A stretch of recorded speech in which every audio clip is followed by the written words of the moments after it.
ಯಾರು ಮಾಜಿ ಸೈನಿಕರಾಗಿದ್ದಾರೆ ನನ್ನಂಥವರು, ಇನ್ನಷ್ಟು ಮಾಜಿ ಸೈನಿಕರುಗಳು ವಾಲಂಟಿಯರ್ಸ್ ಹೋಗ್ತಾರೆ. ನಾವೆಲ್ಲ ವಾಲಂಟಿಯರ್ಗೆ ಹೋಗುವಂಥದ್ದು. ನಾನು ಕೂಡ ವಾಲಂಟಿಯರ್ ಹೋಗ್ತೀನಿ. ಯುದ್ಧ ಆಯಿತು ಅಂದರೆ ಖಂಡಿತ ನಾನು ಯಾವಾಗಲೇ ಕರ್ಸ್ಕೊಳ್ಳಿ, ಐ ಆಮ್ ಆಲ್ವೇಸ್ ರೆಡಿ. ಯಾಕಂದರೆ ನನ್ನ ದೇಶ, ನನ್ನ ಕರ್ತವ್ಯ. ನಾನು ಯೂನಿಫಾರ್ಮ್ ಹಾಕೊಂಡು 18 ಡೇಸ್ ಡ್ಯೂಟಿ ಮಾಡಿದ್ದೀನಿ. ಇವತ್ತು ನಮ್ಮ ದೇಶಕ್ಕೆ ತೊಂದರೆ ಆಗ್ತದೆ ಅಂದರೆ ನಾನು ನಿಂತ್ಕೊಂಡು ಆ ಒಂದು ನನ್ನ ಕೈಲಾದಷ್ಟು ಸಹಾಯ ಮಾಡುವಂಥದ್ದು, ನನ್ನ ಕೈಲಾದಷ್ಟು ಕೆಲಸ ಮಾಡುವಂಥದ್ದು ನನ್ನ ಕರ್ತವ್ಯ ನಾನು ಮಾಡೇ ಮಾಡ್ತೀನಿ. ಮೊದಲು ಮಿಲಿಟ್ರಿ ಹೋಗಿ ಯುದ್ಧ ಮಾಡುತ್ತೆ, ನೆಕ್ಸ್ಟ್ ಅವ್ರು ಸಪೋರ್ಟ್ ಆಗಿ ನಿಂತ್ಕೋಬೇಕು. ಏನಾದ್ರು ಪ್ಯಾರಾಮಿಲಿಟ್ರಿ ಅವ್ರು ಬಿಟ್ಟರೆ ನೆಕ್ಸ್ಟ್ ಬರಬೇಕಾಗುತ್ತೆ ಸ್ಟೇಟ್ ಪೊಲೀಸ್ ಕೂಡ ಕರ್ತವ್ಯ ಇದೆ. ಅಕಸ್ಮಾತ್ ಸೈರನ್ ಆಯಿತು, DC ಸಾಹೇಬರು ಹೇಳಿಬಿಟ್ರು, ನೋಡಪ್ಪ ಈಗ ಈ ಥರ ನ್ಯೂಕ್ಲಿಯರ್ ಅಟ್ಯಾಕ್ ಆಗೋ ಚಾನ್ಸ್ ಇರ್ತದೆ, ನೀವು ಈ ಥರ ಸೇಫ್ ಆಗಿ ಇರಿ.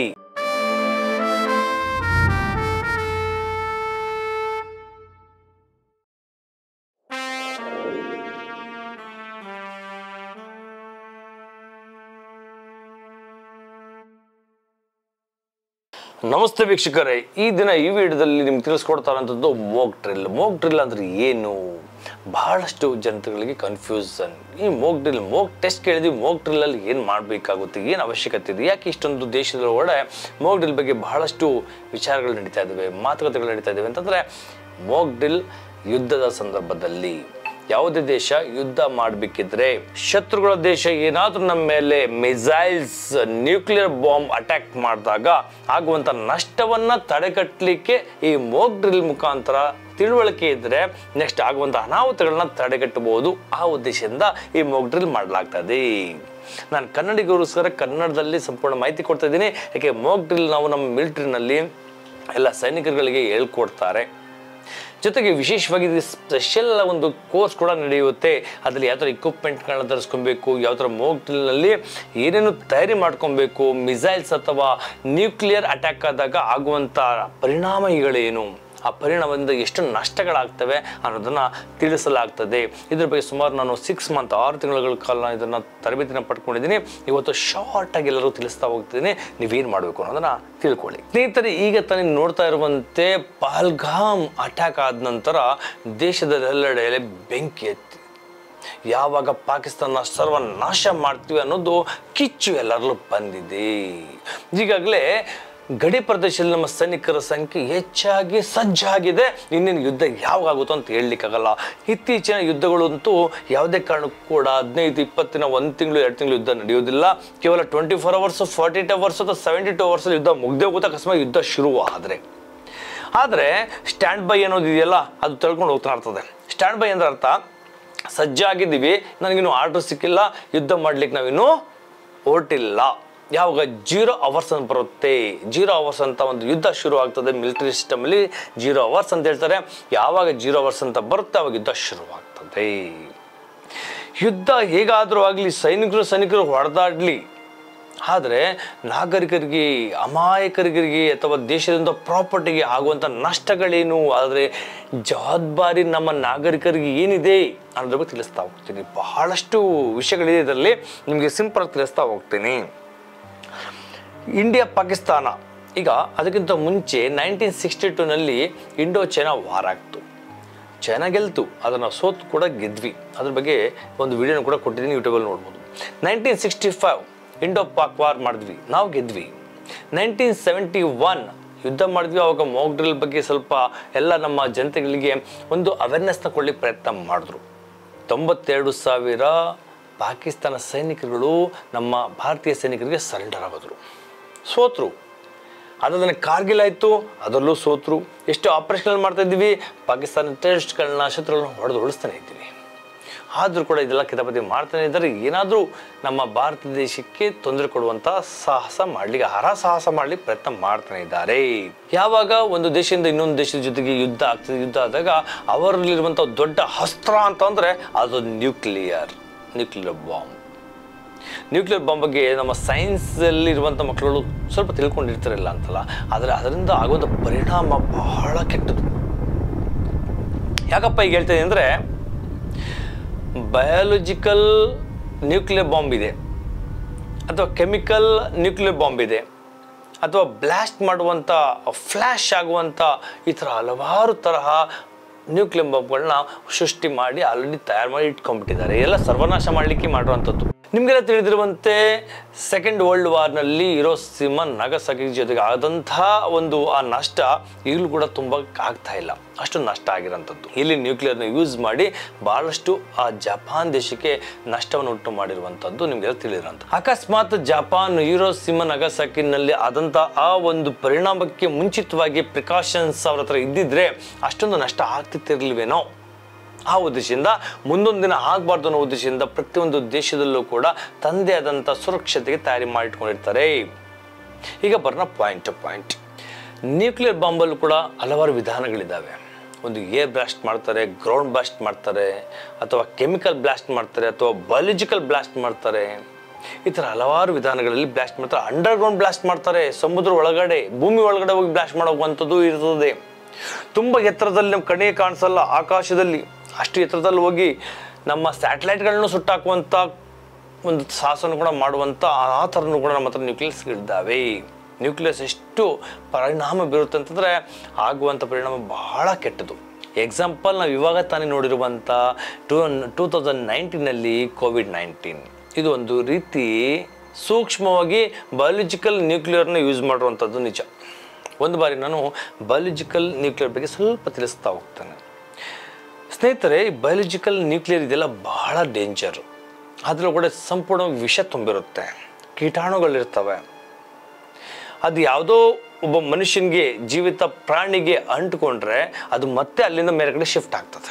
ಯಾವ ಥರ ನೀವು ಕೋವಿಡ್-19 ಆಗಿತ್ತಲ್ಲ, ಕೈ ಮುಟ್ಟದ ಸ್ಪರ್ಶ ಮಾಡಿದ್ರೆ ಸಾಕು ಇನ್ನೊಬ್ರಿಗೆ ಆಗ್ತಾ ಇತ್ತು. ಆ ಥರ ಇದು ಕೂಡ ಈ ಒಂದು ಬಯಾಲಜಿಕಲ್ ನ್ಯೂಕ್ಲಿಯರ್ ಏನಿದೆ ಅದು ಒಬ್ರಿಗೊಬ್ರು ಹರಡ್ತಾ ಹೋಗ್ತದೆ.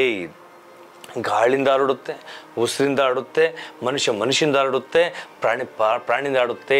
ಯಾವಾಗ ಪಾಕಿಸ್ತಾನ ಅಕಸ್ಮಾತ್ ನ್ಯೂಕ್ಲಿಯರ್ ಅಟ್ಯಾಕ್ ಮಾಡ್ತು ಭಾರತ ದೇಶದಲ್ಲಿ, ಸರ್ ಅದಂತೂ ಗಡಿ ಪ್ರದೇಶದಲ್ಲಿ ಮಾಡ್ಬೋದು, ತುಂಬ ದೂರ ಇದೆ ಜಮ್ಮು ಕಾಶ್ಮೀರ, ನಮಗೂ ಅಲ್ಗೂ ಬಹಳ ಡಿಸ್ಟೆನ್ಸ್ ಇದೆ ಅಂತ ನೀವು ಅಂದ್ಕೊಂಡಿದ್ರೆ, ನ್ಯೂಕ್ಲಿಯರ್ ಬಾಂಬ್ ಅಥವಾ ಮಿಸೈಲ್ಸ್ ಈಗಿನ ಜನ್ರೇಷನಲ್ಲಿ, ಈಗಿನ ಟೆಕ್ನಾಲಜಿಯಲ್ಲಂತೂ ಖಂಡಿತವಾಗಿಯೂ 1, 2, 3, 10 ಕಿಲೋಮೀಟರ್ 20 ಕಿಲೋಮೀಟರ್ಗೆ ಹೋಗಲ್ಲ.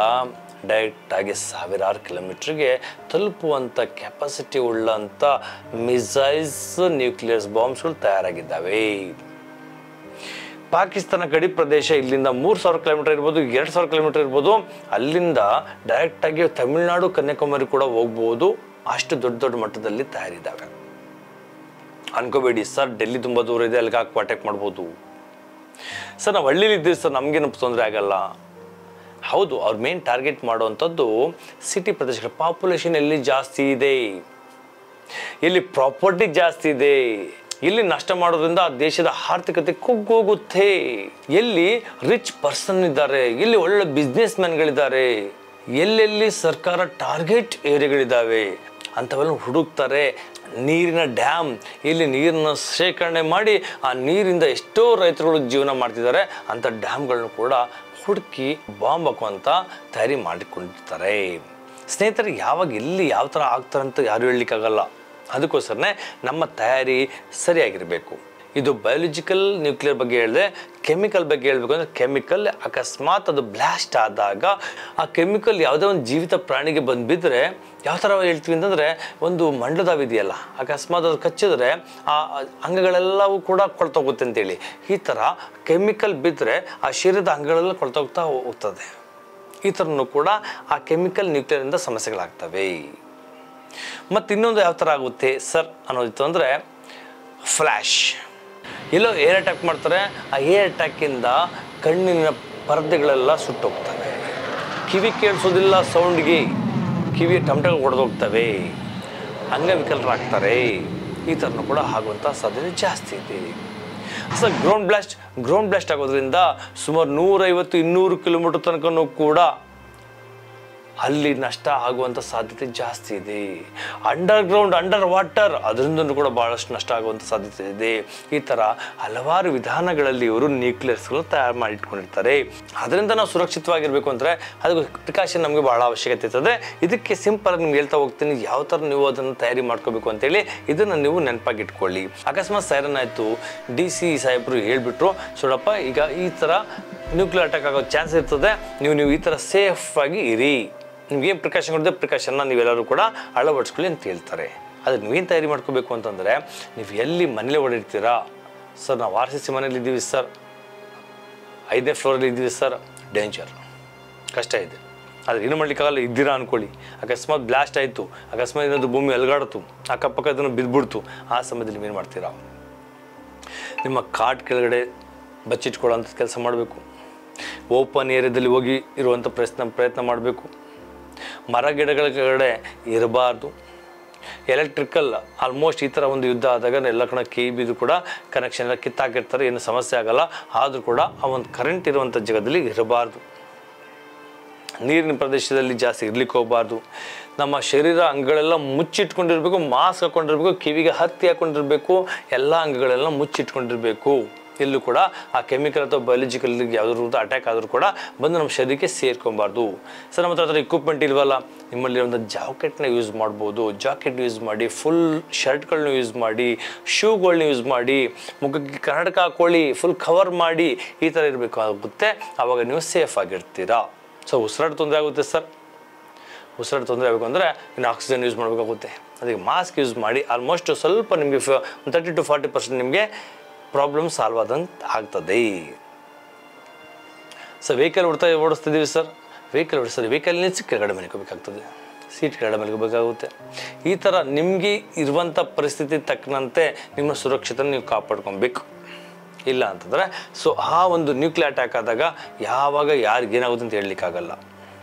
ಮನೆ ಬಾಗಿಲು ಕೂಡ ಮುಚ್ಚಿಟ್ಕೊಬೇಕು, ಬೆಳಕು ಕೂಡ ಕಾಣಬಾರ್ದು ಅಂತ ಹೇಳಲಾಗ್ತದೆ. ಕಗ್ಗತ್ತಲ್ಲಿ ಒಳಗಡೆ ಕೂತಿರ್ಬೇಕು. ಯಾವುದೇ ರೀತಿ ಅಟ್ಯಾಕ್ ಆದಂಥ ಆ ಶಬ್ದ ನಿಮ್ಮ ಕಿವಿ ಕೇಳಬಾರ್ದು, ಕಣ್ಣು ಕಾಣಿಸ್ಬಾರ್ದು, ಆ ಕೆಮಿಕಲ್ ನಿಮ್ಮ ಹತ್ರ ಬಂದು ಬೀಳಬಾರ್ದು. ಈ ಒಂದು ಸುರಕ್ಷತೆನ ಕಾಪಾಡ್ಕೊಬೇಕು. ನ್ಯೂಕ್ಲಿಯರ್ ಬಾಂಬ್ ಅಟ್ಯಾಕ್ ಆದರೂ ಕೂಡ ವರ್ಷಗಟ್ಟಲೆ ನಡೆಯಲ್ಲ, ತಿಂಗಳಗಟ್ಟಲೆ ನಡೆಯಲ್ಲ, ವಾರಗಟ್ಟಲೆ ನಡೆಯಲ್ಲ, ಏನೋ 1-2 ದಿನ ನಡೆಯುತ್ತೆ, ಆಮೇಲೆ ಕ್ಲೋಸ್. ನ್ಯೂಕ್ಲಿಯರ್ ಬಾಂಬ್ ಎಷ್ಟು ಎಫೆಕ್ಟಿವ್ ಆಗಿ ಕೆಲಸ ಮಾಡುತ್ತೆ ಅಂತಂದರೆ, ಎಲ್ಲಿ ಬೀಳುತ್ತೆ ಆ ಬಾಂಬು ಅಲ್ಲಿ ಏನು ಕೂಡ ಸೊ ನಾವು ಸೃಷ್ಟಿ ಮಾಡಲಿಕ್ಕೂ ಆಗಲ್ಲ. ಗಿಡ ಮರಗಳು ಬೆಳೆಯಲ್ಲ, ಮನುಷ್ಯರು ಕೂಡ ಅಂಗವಿಕಲರಾಗ್ತಾರೆ. ಸೊ ಅಕಸ್ಮಾತ್ ಮದುವೆ ಆದರೂ ಕೂಡ ಮಕ್ಕಳಾಗೋ ಚಾನ್ಸಸ್ ಕೂಡ ಕಡಿಮೆ ಇರ್ತದೆ. ಇದೆಲ್ಲ ನಷ್ಟಗಳನ್ನ ಹೊಂದ್ತಾರೆ. ಅದಕ್ಕೋಸ್ಕರನೇ ಮುಂಚಿತವಾಗಿ ನಾವೆಲ್ಲನೂ ತಯಾರಿ ಮಾಡಿ ಇಟ್ಕೊಬೇಕು. ಇಷ್ಟು ನಾನು ನಿಮಗೆ ಹೇಳಲಿಕ್ಕೆ ಬಯಸ್ತೀನಿ. ಇನ್ನಷ್ಟು ಇದೆ, ಇದು ಪ್ರಾಕ್ಟಿಕಲ್ ನಿಮ್ಗೆ ಹೇಳ್ಕೊಡ್ಬೇಕು. ಸದ್ಯಕ್ಕೆ ನಿಮಗೆ ಸಿಂಪಲ್ ನಿಮ್ಗೆ ಹೇಳ್ತಾ ಇದ್ದೀನಿ. ಹಾಗಾದರೆ ಸರ್ ಯುದ್ಧ ಆದಮೇಲೆ ನಾಗರಿಕರಿಗೂ ಏನೋ ಜವಾಬ್ದಾರಿ ಇದೆಯಾ? ಇದ್ರ ಬಗ್ಗೆ ಸ್ವಲ್ಪ ಹೇಳ್ತಾ ಹೋಗ್ತೀನಿ. ಹೌದು, ಖಂಡಿತ ಇದೆ. ಭಾರತೀಯ ಸೇನೆ ಅಂತ ಬಂದಾಗ 3 ನಮ್ಮ ಸೈನಿಕರ ಗುಂಪು ಬರ್ತದೆ. ಒಂದು Indian army, Indian navy, Indian air force. ಈ 3 ಸೈನಿಕರ ಸೇನಾ ಗುಂಪುಗಳು ಸೇರಿಕೊಂಡು ಯುದ್ಧ ಮಾಡುತ್ತೆ. ಇದಕ್ಕೆ ರಿಸರ್ವ್ ಬಟಾಲಿಯನ್ ಆಗಿರೋಂಥದ್ದು CRPF, BSF, CISF, RT, ITBP ಇಂಥ ನಮ್ಮ SCCಗೆ ಸಂಬಂಧಪಟ್ಟಂಥ ಪ್ಯಾರಾಮಿಲಿಟ್ರಿಗೆ ಸಂಬಂಧಪಟ್ಟಂಥ ಎಲ್ಲ ಸೇನಾನಿಗಳು ಅವರಿಗೆ ರಿಸರ್ವ್ ಆಗಿ ಸಪೋರ್ಟ್ ಮಾಡ್ತಾರೆ. ಸೊ ಅವ್ರು ಬಿಟ್ಟರೆ ನೆಕ್ಸ್ಟ್ ಅವ್ರಿಗೆ ಸಪೋರ್ಟ್ ಇರ್ತದೆ ಸ್ಟೇಟ್ ಪೊಲೀಸ್. ಮೊದಲು ಮಿಲಿಟ್ರಿ ಹೋಗಿ ಯುದ್ಧ ಮಾಡುತ್ತೆ, ನೆಕ್ಸ್ಟ್ ಅವ್ರಿಗೆ ಸಪೋರ್ಟ್ ಆಗಿ ನಿಂತ್ಕೋಬೇಕು. ಬ್ಯಾಕ್ ಸಪೋರ್ಟಾಗಿ ಕ್ವಿಕ್ ರಿಯಾಕ್ಷನ್ ತಯಾರು ಮಾಡಿಕೊಡ್ಬೇಕಾಗುತ್ತೆ SSC ಅಂದರೆ ಪ್ಯಾರಾಮಿಲಿಟ್ರಿ. ಅವ್ರು ಬಿಟ್ಟರೆ ನೆಕ್ಸ್ಟ್ ಬರಬೇಕಾಗುತ್ತೆ ಪೊಲೀಸ್, ಸ್ಟೇಟ್ ಪೊಲೀಸ್ ಕೂಡ ಕರ್ತವ್ಯ ಇದೆ, ಅವರು ಕೂಡ ಹೋಗುವಂಥ ಪರಿಸ್ಥಿತಿ ಬರುತ್ತೆ. ಸೊ ಅವ್ರು ಬಿಟ್ಟರೆ ನೆಕ್ಸ್ಟ್ ಬರುವಂಥದ್ದು NCC ಕೆಡೆಟ್ಸ್ಗಳಿದೆ, ಅವರು ಕೂಡ ಇಂಥ ಒಂದು ಸಮಯದಲ್ಲಿ ಅವರ ಅವಶ್ಯಕತೆ ಇರ್ತದೆ. ಅದು ಬಿಟ್ಟರೆ ನೆಕ್ಸ್ಟ್ ಯಾರು ಸರ್? ಸೆಕ್ಯೂರಿಟಿ ಅನ್ಕೋತೀವಿ ಸರ್. ಸೆಕ್ಯೂರಿಟಿಗೆ ಅವ್ರಿಗೆ ಸರ್ ಹೋಮ್ ಗಾರ್ಡ್ ಮಾಡ್ತಾರೆ ಸರ್, ಎಲ್ಲೋ ಕಂಪ್ನಿಲಿ ವರ್ಕ್ ಮಾಡ್ತಾರೆ ಸರ್, ಅವ್ರಿಗೆ ಗೊತ್ತಿರ್ತದೆ. ಸೆಕ್ಯೂರಿಟಿ ಕೂಡ ರೂಲ್ಸ್ ಇರ್ತದೆ. ಹಾಗಾದ್ರೆ ನೀನು ಸೆಕ್ಯೂರಿಟಿ ಡ್ಯೂಟಿ ಮಾಡ್ತಿದ್ದೀಯಾ, ಏಜೆನ್ಸಿಲಿ ಕೆಲಸ ಮಾಡ್ತಿದ್ದೀಯ ಅಂದರೆ ನೀನು ಕೂಡ ಸೊ ಬ್ಯಾಕಪ್ಗೆ ನೀನು ಸಪೋರ್ಟ್ಗೆ ಬರಬೇಕಾಗ್ತದೆ. ಅಂದರೆ ನೀವು ಯುದ್ಧಕ್ಕೆ ಮಾಡಲಿಕ್ಕೆ ಅಲ್ಗೋದ್ರೂ ಪರವಾಗಿಲ್ಲ, ಇಲ್ಲಿರುವಂಥ ನಮ್ಮ ಜನಸಾಮಾನ್ಯರಿಗೆ ಸಹಾಯ ಮಾಡಬೇಕು. ಅಕಸ್ಮಾತ್ ಇಲ್ಲಿ ಒಳಗಡೆ ಏನಾದರೂ ಸಮಸ್ಯೆಗಳದನ್ನು ಸರಿಪಡಿಸ್ಲಿಕ್ಕೆ ನೀನು ಹೋಗಿ ನಿಂತ್ಕೋಬೇಕಾಗುತ್ತೆ. ಇದು ಕೂಡ ಮಾಡ್ತಾರೆ. ಒಂದು ಈ ಥರ ಯೂನಿಫಾರ್ಮ್ ಹಾಕೊಂಡಿರುವಂಥ ಪ್ರತಿಯೊಬ್ಬರು ಕೂಡ ಯಾರು ಬೆಲ್ಟ್ ಫೋರ್ಸ್ ಅಂತೀವಿ ಎಲ್ಲರೂ ಕೂಡ ತಯಾರಾಗಿ ನಿಂತ್ಕೊಬೇಕು. Volunteers ನಿಂತ್ಕೊಳ್ಳೋದು separate. ಅದು ವಾಲಂಟಿಯರ್ಸ್ಗೆ RSS ಹೋಗುತ್ತೆ, ಒಂದು ಕಡೆ ನಮ್ಮ ಯುವ ಪೀಳಿಗೆ ಹೋಗುತ್ತೆ, ಒಂದು ಕಡೆ ಯಾವುದೋ ಒಂದು ಸಂಘಗಳು ಹೋಗ್ತವೆ, ಇದೆಲ್ಲ ಹೋಗ್ತಾ ಇರ್ತದೆ. ಇದ್ರ ಜೊತೆಗೆ ಮಾಜಿ ಸೈನಿಕರುಗಳು, ಯಾರು ಮಾಜಿ ಸೈನಿಕರಾಗಿದ್ದಾರೆ ನನ್ನಂಥವರು, ಇನ್ನಷ್ಟು ಮಾಜಿ ಸೈನಿಕರುಗಳು ವಾಲಂಟಿಯರ್ಸ್ಗೆ ಹೋಗ್ತಾರೆ. ನಾವೆಲ್ಲ ವಾಲಂಟಿಯರ್ಗೆ ಹೋಗುವಂಥದ್ದು. ನಾನು ಕೂಡ ವಾಲಂಟಿಯರ್ಗೆ ಹೋಗ್ತೀನಿ. ಯುದ್ಧ ಆಯಿತು ಅಂದರೆ ಖಂಡಿತ ನಾನು ಯಾವಾಗಲೇ ಕರ್ಸ್ಕೊಳ್ಳಿ, ಐ ಆಮ್ ಆಲ್ವೇಸ್ ರೆಡಿ. ಯಾಕಂದರೆ ನನ್ನ ದೇಶ, ನನ್ನ ಕರ್ತವ್ಯ, ನಾನು ಯೂನಿಫಾರ್ಮ್ ಹಾಕೊಂಡು 18 days ಡ್ಯೂಟಿ ಮಾಡಿದ್ದೀನಿ. ಇವತ್ತು ನಮ್ಮ ದೇಶಕ್ಕೆ ತೊಂದರೆ ಆಗ್ತದೆ ಅಂದರೆ ನಾನು ನಿಂತ್ಕೊಂಡು ಆ ಒಂದು ನನ್ನ ಕೈಲಾದಷ್ಟು ಸಹಾಯ ಮಾಡುವಂಥದ್ದು, ನನ್ನ ಕೈಲಾದಷ್ಟು ಕೆಲಸ ಮಾಡುವಂಥದ್ದು ನನ್ನ ಕರ್ತವ್ಯ, ನಾನು ಮಾಡೇ ಮಾಡ್ತೀನಿ. ಇದು ನಮ್ಮ ಕರ್ತವ್ಯ. ನೆಕ್ಸ್ಟ್ ಇನ್ನೇನು ಪ್ರೊಸೆಸ್ ಇದೆ? ವೆಹಿಕಲ್ ಬೇಕಾಗುತ್ತದೆ. ಟ್ರಾನ್ಸ್ಪೋರ್ಟೇಷನ್ಗೆ ವೆಹಿಕಲ್ಗಳು ಬೇಕು. ಯಾರ್ಯಾರು ಲಾರಿ ಬಸ್ಸು ಡ್ರೈವರ್ಗಳಿದಾರಲ್ಲ ಅವ್ರ ಕೆಲಸ ಇರ್ತದೆ. ಅವರು ಕೂಡ ಟ್ರಾನ್ಸ್ಪೋರ್ಟೇಷನ್ಗೆ ವಿತೌಟ್ ಆರ್ಗ್ಯುಮೆಂಟ್ ಏನು ಸಮಸ್ಯೆನೇ ಹೇಳೋಂಗಿಲ್ಲ, DC ಡೈರೆಕ್ಟ್ ಆರ್ಡ್ರ್ ಮಾಡಿಬಿಡ್ತಾರೆ. ಯಾರ್ಯಾರು ಡ್ರೈವರ್ಸ್ ಇದ್ದಾರೆ ಎಲ್ಲರೂ ಕೂಡ ಟ್ರಾನ್ಸ್ಪೋರ್ಟೇಷನ್ಗೆ ಹೆಲ್ಪ್ ಮಾಡಿ. ಅವ್ರಿಗೇನೇನು ಬೇಕು ಯುದ್ಧ ಸಾಮಗ್ರಿಗಳಾಗಿರ್ಬೋದು, ರೇಷನ್ ಆಗಿರ್ಬೋದು, ಅಡ್ಮಿಷನ್ ಕೆಲಸ ಆಗಿರ್ಬೋದು ತಲುಪಿಸ್ಕೊಡಿ ಅಂತ ಹೇಳ್ತಾರೆ. ಮಾಡಬೇಕಾಗ್ತದೆ, ಖಂಡಿತ ಮಾಡಲೇಬೇಕು. ಮಾಡಲಿಲ್ಲ ಅಂತಂದರೆ ನೀನು ದೇಶದ್ರೋಹಿ ಅಂತ ನಿನ್ನ ಮೇಲೆ ಕೇಸ್ ಹಾಕ್ತಾರೆ. ಮಾಡಲೇಬೇಕು, ಈಗ ದೇಶ ಉಳಿಸ್ಕೋಬೇಕು. ಮೊದಲು ದೇಶ ನಮಗೆ ಯಾವಲ್ಲ ಅದಕ್ಕೆ ಹೇಳೋದು ನೇಷನ್ ಫಸ್ಟ್. ನಮ್ಮ ದೇಶ ಮೊದಲು ನಮಗೆ, ನಮ್ಮ ದೇಶ ಚೆನ್ನಾಗಿದ್ರೆ ನಾವು ಚೆನ್ನಾಗಿರ್ತೀವಿ ಅಂತ ಯಾಕೆ ಹೇಳ್ತಿದ್ದೀನಿ, ಯಾವಾಗಲೂ ಹೇಳ್ತೀನಿ ಅಂದರೆ ನಾನು ಕಾರಲ್ಲೂ ಕೂಡ ನಾನು ನೇಷನ್ ಫಸ್ಟ್ ಅಂತ ಏನಕ್ಕೆ ಹಾಕ್ಸ್ಕೊಂಡಿದ್ದರೆ ನಮ್ಮ ದೇಶ ಸುರಕ್ಷಿತವಾಗಿತ್ತು ಅಂದರೆ ನಾವೆಲ್ಲ ಸುರಕ್ಷಿತವಾಗಿದ್ದೀವಿ ಅಂತ ಅರ್ಥ. ಯಾವಾಗ ಯುದ್ಧ ಆಗುತ್ತಾರೋ ಅವಾಗಲೇ ನೆನಪಾಗೋದು ಜನಗಳಿಗೆ, ಅಲ್ಲಿಗೆ ನೆನಪೇ ಆಗಲ್ಲ ಅದ್ರ ಬಗ್ಗೆ. ಮೊದಲು ದೇಶ ನಮ್ಗೆ ಚೆನ್ನಾಗಿರಬೇಕು. ಈ ಥರ ಡ್ರೈವರ್ ಕೆಲಸ ಮಾಡ್ತಾರೆ. ಪೆಟ್ರೋಲ್ ಬಂಕ್ಗಳಲ್ಲಿ ಫ್ರೀಯಾಗಿ ಫಿಲ್ಮ್ ಹಾಕ್ಕೊಡ್ತಾರೆ, ಹಾಕ್ಕೊಡ್ಲೇಬೇಕು. DC ಆರ್ಡ್ರ್ ಮಾಡ್ತಾರೆ, ಏನಿದೆ ನೀನು ಬರೆದಿಟ್ಕೊಬಿಟ್ಟು ನಮಗೆ ನೀನು ಮೊದಲು ಫಿಲ್ ತುಂಬು, ಗಾಡಿ ಎಲ್ಲ ಹೋಗ್ತಾ ಇದೆ, ಅದಕ್ಕೂ ಕೂಡ ಸರಿಯಾದ ಸೀಕ್ವೆನ್ಸಿಗೆ ಒಂದು ಆರ್ಡ್ರನ್ನ ಪಾಸ್ ಮಾಡಿ ತಯಾರಿ ಮಾಡಿಟ್ಟಿರ್ತಾರೆ. ವೆಹಿಕಲ್ಗೆ ಹೋಗಲಿಕ್ಕೆ ಟ್ರಾಫಿಕ್ಗೆ ಅವಾಗ ಬೇಕಂತ ಎಲ್ಲಿ ಯಾವ ವೆಹಿಕಲ್ ಎಲ್ಲಿಗೆ ಹೋಗಬೇಕು ಅದಕ್ಕೆ ಟ್ರಾಫಿಕ್ ಫ್ರೀ ಇರ್ತದೆ, ಅವ್ರಿಗೆ ಹೋಗ್ಲಿಕ್ಕೆ ಅವಕಾಶಗಳು ಮಾಡಿಕೊಡ್ತಾರೆ. ಹಾಸ್ಪಿಟಲ್ಸ್ ಕೆಲಸಗಳು ಏನಾಗಾದರೆ ಹಾಸ್ಪಿಟಲ್ಸ್ ಮೇನ್ ಕೆಲಸ ಇರೋಂಥದ್ದು. ಆ ಥರ ಈ ಥರ ನ್ಯೂಕ್ಲಿಯರ್ ಅಟ್ಯಾಕ್ ಆಗುತ್ತೆ, ಎಲ್ಲೋ ನಮ್ಮ ಪಬ್ಲಿಕ್ ಏನಾದರೂ ಅನಾಹುತಗಳಾಗ್ತದೆ, ಆವಾಗ ಹಾಸ್ಪಿಟಲ್ ಇರುವಂಥ ಡಾಕ್ಟರ್ಸ್ಗಳಾಗಿರಲಿ, ನರ್ಸ್ ಆಗಿರಲಿ, ಅಲ್ಲಿರುವಂಥ ಮೆಡಿಕಲ್ ಡಿಪಾರ್ಟ್ಮೆಂಟು ಆವಾಗ ಫ್ರೀಯಾಗಿ ಅವ್ರಿಗೆ ಉಚಿತವಾಗಿ ಟ್ರೀಟ್ಮೆಂಟ್ ಕೊಡಬೇಕಾಗ್ತದೆ. ಇದು ರೂಲ್ಸ್ ಇದೆ, ಮಾಡಲೇಬೇಕು, ಕಂಪಲ್ಸರಿ. ಮಾಡಲಿಲ್ಲ ಅಂತಂದರೆ ಅವರು ದೇಶದ್ರೋಹಿ ಅಂತೇಳಿ ಅವ್ರ ಮೇಲೆ ಕೇಸ್ ಆಗುತ್ತಿಲ್ಲ ಅಂದ್ರೆ ಅವ್ರಿಗೆ ಅವ್ರ ಮೇಲೆ ಶೂಟ್ ಮಾಡುವಂಥ ಒಂದು ಸಮಯ ಬರ್ಬೋದು, ಹೇಳೋಕ್ಕಾಗಲ್ಲ. ಇಷ್ಟೇ ಅಂತಲ್ಲ ಅಡ್ಮಿನಿಸ್ಟ್ರೇಷನ್ ರೇಷನ್ ಭಂಡಾರನ ಹತ್ರ ಇದೆ ಆದರೆ ಹಸ್ಕೊಂಡಿದ್ದಾರೆ ಒಂದು ವಾರದಿಂದ ಯುದ್ಧ ನಡೀತಿದೆ, ಆ ಒಂದು ಯಾವುದೋ ಒಂದು ಫ್ಯಾಮಿಲಿಗೆ ಅಥವಾ ಯಾವುದೋ ಒಂದು ಊರಲ್ಲಿಗೆ ಸರಿ ಸಪ್ಲೈ ಆಗ್ತಾಯಿಲ್ಲ, ಅವ್ರಿಗೆ ಸಮಸ್ಯೆಗಳಾಗ್ತಿದ್ದಾವೆ, ಆ ರೇಷನ್ ಅವ್ರು ತಲುಪಿಸುವಂಥ ಕೆಲಸಗಳು ಕೂಡ ಬರ್ತದೆ. ಯಾಕಂದರೆ ಪ್ರತಿಯೊಬ್ಬ ನಮ್ಮ ದೇಶದ ನಾಗರಿಕರು ಕೂಡ ಜೀವಂತವಾಗಿರಬೇಕು, ಸುರಕ್ಷಿತವಾಗಿರಬೇಕು ಅನ್ನೋದೇ ಈ ಒಂದು ಮೋಕ್ ಡ್ರಿಲ್ ಉದ್ದೇಶವಾಗಿರ್ತದೆ. ಇನ್ನಷ್ಟು ಇದರಲ್ಲಿ ವ್ಯವಸ್ಥೆ ಮಾಡಲಾಗ್ತದೆ. ಅದು ಬರೀ ಲಾರಿ ಬಸ್ ಅಂತ ಹೇಳಿದ ಡ್ರೈವರ್ ಅಂತಲ್ಲ, ಒಂದು ಕಾರ್ ಡ್ರೈವರು ಕೂಡ ಆ ಸಮಯದಲ್ಲಿ ಕೆಲಸಕ್ಕೆ ಬರ್ತಾರೆ. ಇನ್ನಷ್ಟು ಇದ್ರ ಬಗ್ಗೆ ಮಾಹಿತಿಗಳು ತುಂಬ ಇದ್ದಾವೆ. ಟೀಚರ್ಗಳ ಕೆಲಸನೂ ಇದೆ, ಗೌರ್ಮೆಂಟ್ ಎಂಪ್ಲಾಯೀಸ್ ಕೆಲಸಗಳು ಇದೆ, ಸ್ಟೂಡೆಂಟ್ ಕೆಲಸಗಳು ಇದ್ದಾವೆ. ಇದ್ರ ಬಗ್ಗೆ ಇನ್ನಷ್ಟು ವಿಡಿಯೋಗಳಲ್ಲಿ ನಾನು ತಿಳಿಸ್ತಾ ಹೋಗ್ತೀನಿ. ಇವತ್ತು ಕೊಟ್ಟಂಥ ಈ ವಿಡಿಯೋ ಮೋಕ್ ಡ್ರಿಲ್ ಬಗ್ಗೆ ಸಂಪೂರ್ಣವಾಗಿ ನಿಮಗೆ ಸ್ಪಷ್ಟವಾಗಿ ನಿಮ್ಗೆ ತಿಳಿಸ್ಲಿಕ್ಕೆ ಪ್ರಯತ್ನ ಮಾಡಿದ್ದೀನಿ. ನಿಮಗೆಲ್ಲ ಅರ್ಥ ಆಗಿರ್ತದೆ. ಇನ್ನು ಮುಂದೆಲ್ಲರೂ ಕೂಡ ನಾವು ಪಾಲಿಸೋಣ. ನಮಗೆ ಮೊದಲು ನಮ್ಮ ರಾಷ್ಟ್ರ ಚೆನ್ನಾಗಿದ್ರೆ ನಾವು ಚೆನ್ನಾಗಿರ್ತೀವಿ ಅಂತ ಹೇಳ್ತಾ ಇಷ್ಟೊತ್ತು ಈ ವಿಡಿಯೋನ ವೀಕ್ಷಿಸಿದಂಥ ಎಲ್ಲ ವೀಕ್ಷಕರಿಗೆ ಧನ್ಯವಾದಗಳು. ನಮಸ್ತೆ, ಜೈ ಹಿಂದ್.